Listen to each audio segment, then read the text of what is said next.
Good day, everyone. I am Christine Hinelia Demotica from CLG 5, Section 11, with our class schedule every Monday to Saturday, 6:30 p.m. to 7:30 p.m. under the guidance of Attorney Abdul Jabbar Gimar. For today's report, I will be sharing with you what I have learned about our topic in order for us to fully understand and appreciate this lesson.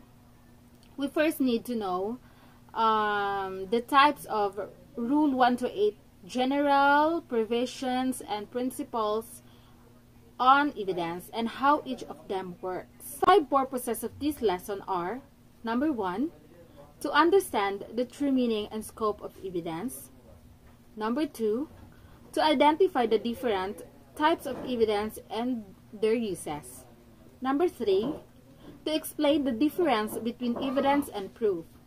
And number 4, to analyze the difference between factum probans and factum probandum.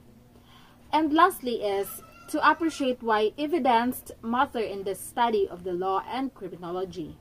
And if I were to describe the lesson using the 5 adjectives, I would say that evidence is essential, reliable, logical, foundational, and powerful. As we going, I will be discussing what is evidence. So according to Rule 1 to 8, Section 1, defines evidence is the means sanctioned by the rules of ascertaining in a judicial proceeding the truth respecting a matter of fact. It simplified that evidence is simply the tool used in court to find the truth. So para sa akin, opinion is evidence ay tumutukoy sa kahit anong bagay, impormasyon o katibayan na ginagamit upang masuportahan ang isang pahayag o konklusyon. Like hindi yung opinion, haka-haka or kwentong walang katibayan o basihan kung paano malalaman kung sino ang tama or mali. Scope of the rules on evidence.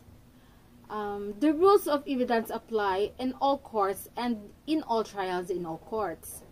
Exceptions only when provided by law or other rules. Why is this important? Uniformity and legal proceedings and ensure fairness and due process. Para sa akin, mahalaga talaga yung scope ng rules on evidence kasi ito yung nag-a-assure ng pantay na proseso sa lahat ng korte at hearings. At kung wala kasi ito, baka kasi iba-iba yung basihan ng katotohanan at pwede itong magresulta ng bias, which is pumapanig sa iisang side lamang. Kaya importante talaga siya para maging fair and trial at ma-respect yung due process both sa victim at sa accused. 3 types of evidence by nature or form. Number 1, documentary evidence, written material offered to prove contents. So para sa akin is, documentary evidence is yung tumutukoy sa mga nakasulat, naka-record, or naka-print na pwede gamitin para patunayan ang isang bagay sa korte. Number 2, object or real evidence, tangible items directly perceived by the court. Para sa aking opinion is, ito ang isang physical na bagay na ipinapakita sa korte na may direktang kinalaman sa kaso. Like halimbawa, yung kutsilyong ginamit sa krimen, or isang pirasong damit, or kahit fingerprints. Ito ay matatawag na real dahil ito ay nahahawakan, nakikita, at higit sa lahat, ito ay na-e-examine. And lastly, number 3, testimonial evidence, statement from witnesses live or via affidavit. Ito naman ay isang ebidensya na galing sa mismong taong tumayo sa korte para magbigay ng kanilang nakita, nalaman at naranasan. Kasama na rin dito ang mga pahayag ng biktima at nakasaksi. Ito ay isa sa pinakamalakas na ebidensya dahil dinadala dito ang side ng tao na may paliwanag at personal na pananaw na hindi kayang ipakita ng dokumento or isang bagay. Two types of evidence by relation to the fact in issue. Number 1, direct evidence directly proves a fact. Para sa akin, ang direct evidence ay isang ebidensyang nagpapakita o nagpapatunay ng isang pangyayari. Like halimbawa, may taong nakasaksi na nakakita sa krimen at nagsabi ito sa korte na nakita ko si ganito, ganyan, sinaksak niya si ano. Ang salitang iyan is direktang ebidensya na hindi na kailangan ng dagdag na paliwanag kasi mismong mata at tenga na ang nakasaksi nito. Number 2, circumstantial evidence prove a fact by implication or inference. For example, footprints leading from the crime scene. Para sa akin, is yung circumstantial evidence ay isang ebidensya na hindi diretso nagsasabi ng naganap ang isang bagay, pero ito ay nagbibigay ng palatandaang nagdudugtong-dugtong para makarating sa isang malinaw na konklusyon or ebidensya. Halimbawa dito is yung nakita ko yung suspect na may hawak na may dugong kutsilyo na habang tumatakbo sa isang pangyayari or krimen. So, yung word na yan is hindi man siya nakita na siya mismo yung sumaksak, pero malakas ang palatandaan na baka may kinalaman siya sa pangyayari. The question is, circumstantial evidence valid? For me is yes, tinatanggap siya sa korte dahil sapat na magkaugnay ang mga palatandaan, kaya nitong mapatunayan na para siyang direkta na rin. Like, direct evidence na din siya. Pero hindi lahat ng krimen ay may saksi na nakakita ng buong pangyayari. Kaya mahalaga talaga yung circumstantial evidence para hindi basta-basta makalusot kung sino ang may sala at sino ang wala.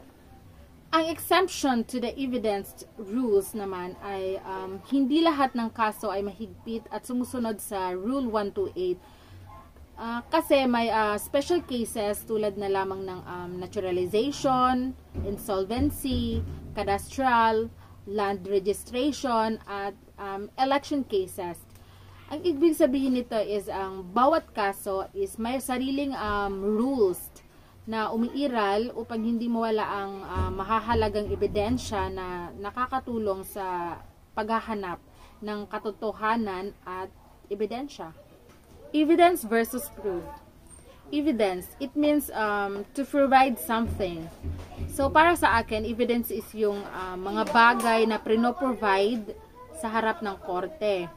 Gaya ng bagay, testimony ng saksi, o kahit dokumento na nagpapatunay ng isang claim.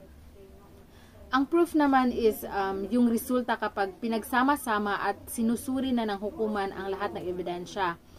Ito ay malinaw at matibay na ebidensya na magpapatunay kung totoo ba or hindi yung isang bagay. In short, evidence is parang mga peraso ng mga puzzle. At yung proof naman is yung buong larawan na nabuo sa puzzle na yon kapag pinagdugtong-dugtong ito ng tama. Factum probandum versus factum probans. Factum probandum, ultimate fact that must be proven. So para sa aking opinion, factum probandum ay isa mismong problema or issue na kailangan patunayan sa kaso kung ano ang hinahanap sa korte. Like halimbawa, inaakusahan kang nagnakaw. So, ang factum probandum dito is ang tanong na totoo ba na ikaw ang nagnakaw. Samantala, ang factum probans naman ay ang mga ebidensya na gagamitin para patunayan ang isang issue. Like, ito yung mga CCTV footage, resibo, or even testimony ng isang witness. na nagpapatunay na hindi ikaw ang nagnakaw. Why it matters. Evidence is the foundation of truth and justice. Without evidence, wala ding fair decisions.